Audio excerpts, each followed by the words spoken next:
So today's question comes from Agent 58, and the question is, Ricky, is there any point to going beyond 3,000 with Victorinox bony knives with a Rockwell of 55 to 56? Thanks, Dean. So even though this question is being directed towards the Victorinox bony knives, I want to direct this question or the answer towards knives in general. So I have found that knives with a heat treatment of 58 or below really don't benefit going over 3,000 grit.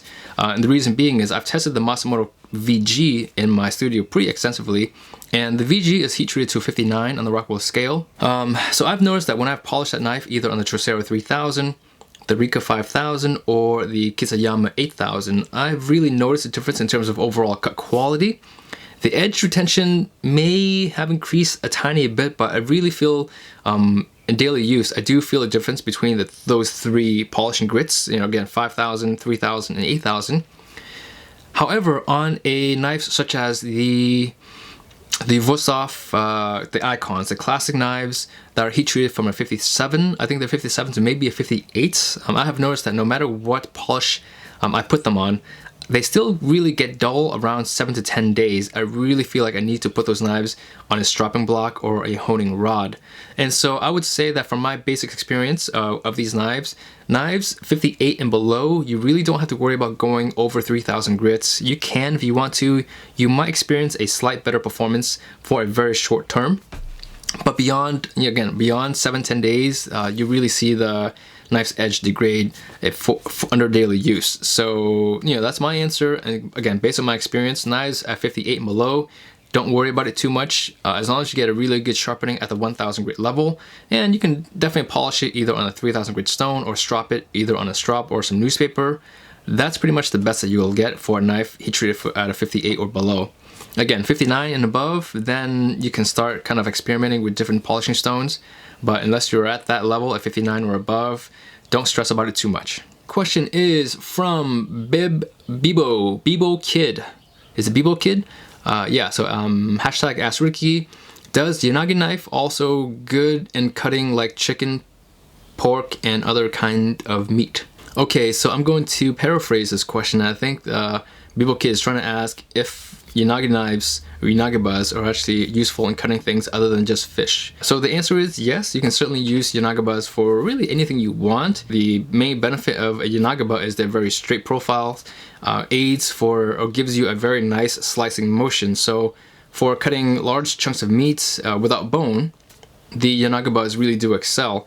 And the really great thing about Yanagibas is they are, if you sharpen them right, they are razor sharp. And so by having a knife that's very sharp and long, you're less likely to bruise your meat. I don't find that to be extremely important with cutting everyday meats like chicken and pork, unless you're cutting, high-end meats. A good sharp chef knife will probably do just as well, if not better, than a Yanagiba, because you have better knuckle clearance and you have just, better usability from a chef knife than you would from a Yanagiba, which is a very specialty knife. That's not to say that a person who is well inept with a Yanagiba cannot use it for any of those types of meats. I have a chef that I hang out with once in a while. He's a ramen chef, but you go to his restaurant, he actually will use a Yanagiba to cut all of his pork belly, and even his eggs. And so he just uses a Yanagiba for pretty much everything. For everyday people, get the knife that works for you. I always recommend people getting a knife that is comfortable to use as opposed to what it's properly made for.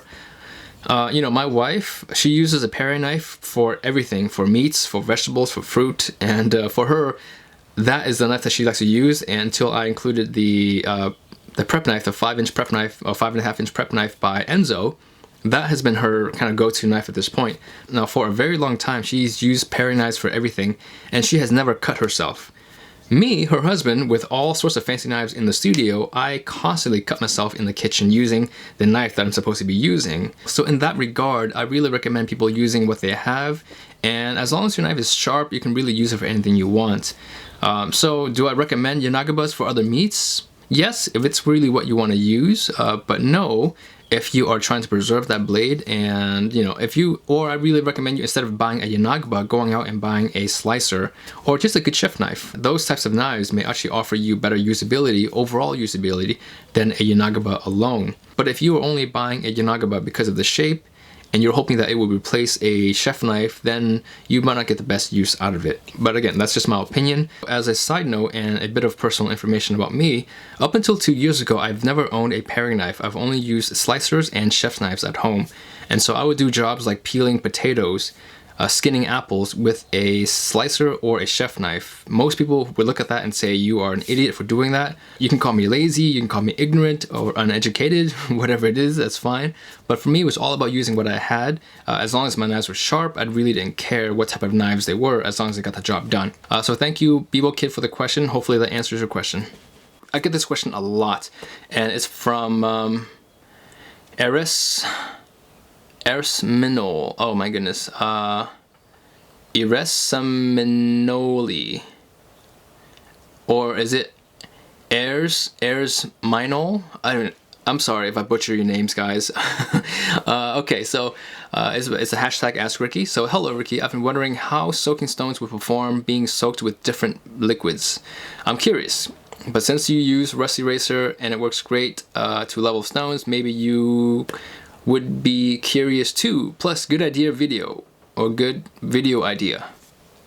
And I asked, can it be more specific? What liquids are you thinking of? And the response was, hope you had a good Thanksgiving. Thank you very much. I was thinking mineral oil, salt water. Just curious if these are better liquids to soak in. Here is my understanding of oil stones and water stones. And the main difference between the two is that oil stones don't like to absorb anything, and water wants to absorb and give off materials as you are sharpening. And so more specifically, if you had an oil stone and you pour oil in it, you will notice that all of the oil and the slur that actually develop as you're sharpening stays on top of the stone and never really gets embedded into the stone. So loading up is never a major issue with oil stones. Versus water stones, you'll see that many water stones, even the high quality ones, will not necessarily absorb, but they have what they call load up, and the fragments and micro materials and burrs and all those little good things kind of get embedded into the surface of the stone, but they get washed off and they kind of get pushed off and moved around as you're sharpening, and so you have what you call load up. But on the same token, if you look at a oil stone, that all those micromaterials stay in the oil, and the oil kind of holds all that material and will push that material off of the stone and will never allow that material to go into the stone. A couple things that are happening: the oil essentially is binding all those materials and kind of holding onto it. But two, the oil stones aren't trying to absorb anything; they're just kind of allowing that material to kind of sit at the surface level and never absorbing it. Whether you have mineral oil or what they call sharpening oil, it's really essentially the same thing at different viscosities.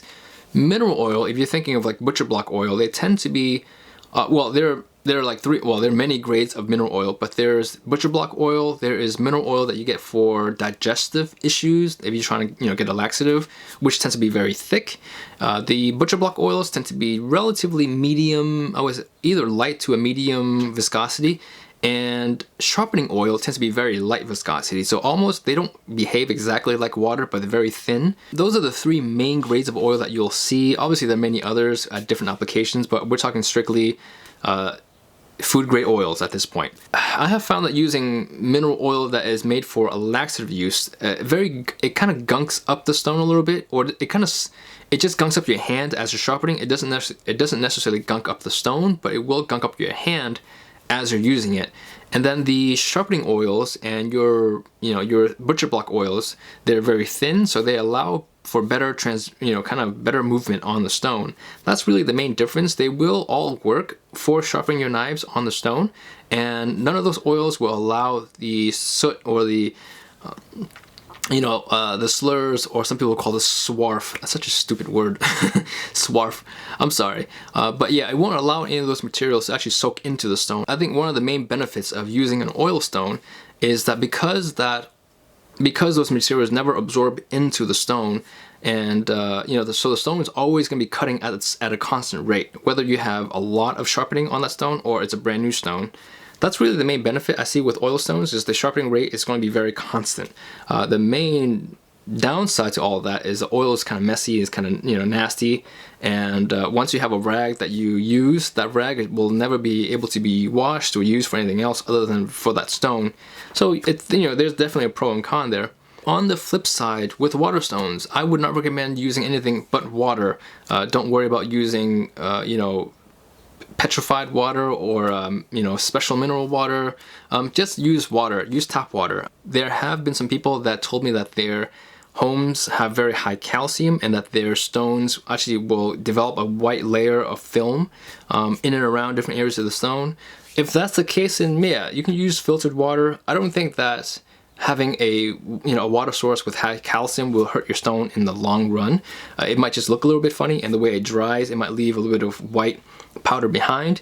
I've never found that. I don't think that actually will hurt your stone. I live in Los Angeles, and supposedly the last time that my water guy was here installing a new water heater, he says our water is very high in calcium. I'm not going to bother using salt water or special mineral water for my stones because I don't think that it actually will help at all.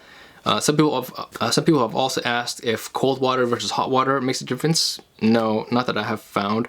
I have sharpened my knives with cold water and hot water due to the weather, and so in the summer times I use as cold water as I can, and in the winter times I use warm water, and the stones have always felt the same whether I use different temperature water. So really, if you have an oil stone, just use oil. Whether you have butcher block oil or sharpening oil, they will feel very, very similar. And if you have a water stone, just use water. I'm very simple when it comes to things like this. Don't confuse yourself. Don't try to add any sort of layer of complication to it. Just get some water for water stones, and for oil stones, use basic mineral oil or sharpening oil. Okay? Leave it at that. If you like this format, please give the video a thumbs up and let me know in the comments that you appreciate it. If you want your questions answered in this video or one of these videos here, just leave a question in the comments section with the word question either in the front or at the end of the comment. So I'm gonna give you guys a couple of confessions. I have always wanted to be a food reviewer. Growing up, I've always seen those stickers or those Zyget reviews, and I said, man, it'd be so cool one day to be a food reviewer and get free meals at restaurants. But I'm not expecting anything for free. I'm thinking of two things. So I want to hear your idea on two things. First, I do want to do a food vlog on Perfection, but it's not going to be any food vlog. I'm not going to go to any random food location or random restaurant and just eat and just talk about the food. Wherever you are, whether you're in Los Angeles, Nebraska, Chile, Switzerland, wherever, let me know where you work, and I want to do like a food vlog where I travel around the country, around the world. I think that would be a really fun thing. And then while I'm actually out there, I'll do some vlogs of like the city of me traveling as well. But if you guys like that idea, let me know in the comments. I definitely want to hear from you. But if you guys want to have more custom knife makers featured on Perfection, give the video a thumbs up. Let me know in the comments that you guys want to meet more people like that.